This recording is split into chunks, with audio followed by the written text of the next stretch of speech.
મહિલાના નિમણૂક પત્ર આપવાના કાર્યક્રમમાં બિહારના મુખ્યમંત્રી નીતિશ કુમારનો મહિલાનો હિજાબ ખેંચવાનો વિડીયો સોશિયલ મીડિયામાં વાયરલ થયો હતો। વિડીયો વાયરલ થતા મુસ્લિમ સમાજમાં રોષ જોવા મળ્યો હતો। તેની સાથે જ સમગ્ર દેશમાં વિરોધ પ્રદર્શનો શરૂ થઈ ગયા હતા, જેમાં આજ રોજ સુરતમાં કલેક્ટર કચેરી ખાતે મુસ્લિમ સમાજની મહિલાઓ દ્વારા આવેદનપત્ર આપીને સમગ્ર ઘટનાને વખોડી હતી। તેની સાથે જ જણાવ્યું હતું કે આવા કૃત્યોથી મુસ્લિમ સમાજની લાગણી દુભાયેલી છે અને આ બાબતે બિહારના મુખ્યમંત્રીએ મુસ્લિમ સમાજ અને ડોક્ટર નુસરત પરવીન પાસે જાહેરમાં માફી માંગે તેવી માંગ પણ આવેદનપત્રમાં કરવામાં આવી છે। આવેદનપત્રમાં મોટી સંખ્યામાં મુસ્લિમ મહિલાઓ ઉપસ્થિત રહી હતી અને સુરત કલેક્ટર કચેરી ખાતે વિરોધ નોંધાવ્યો હતો। મારું નામ રઈસા શેખ છે।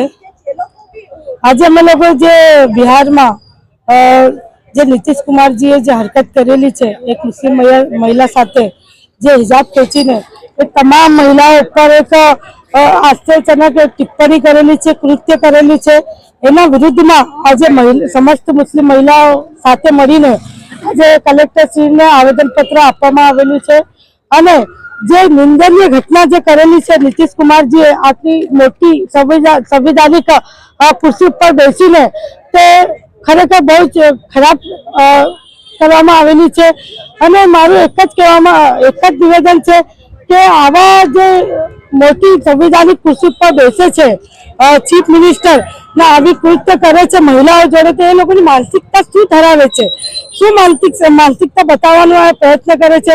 બસ આટલી અપીલ કરું છું કે નીતિશ કુમારજી જાહેરમાં માફી માંગે, જેવી રીતના એમનું હિજાબ ખેંચવામાં આવ્યું છે નુસરત જહાંનું, એવી રીતના જ નીતિશ कुमारजी जाहिर में माफी मांगे ये अपील साथ हूँ अहीं आवेली छूं। जी, मैं भारत के एक बेटी हूँ, एक औरत हूँ, एक माँ हूँ, एक बहन हूँ और लाज की बात आई तो लाज तो हर धर्म में है।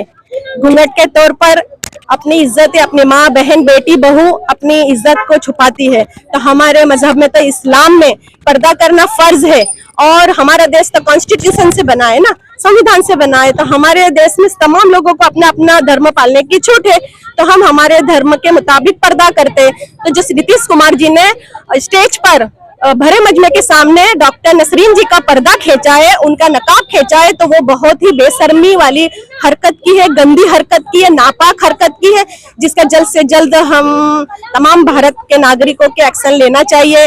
भारत में गुंडागिर्दी वाली राज नहीं चलेगा। भाजपा का जब से राज आया है तब से गुंडागिर्दी ही है और हमारी बेटी, हमारी बहुएं, हमारी औरतें सेफ नहीं है। तो जब हमारे देश के वड़ा प्रधान जी बेटी बचाओ बेटी पढ़ाओ वाले ऐलान करते हैं, नारे लगाते हैं, तो हमारी बेटी कहाँ सेफ है, हमारी बहू बेटी हमारी कहाँ सेफ है। अगर मैं नसरीन की जगह पे होती तो नीतीश कुमार जी का सिर फोड़ देती।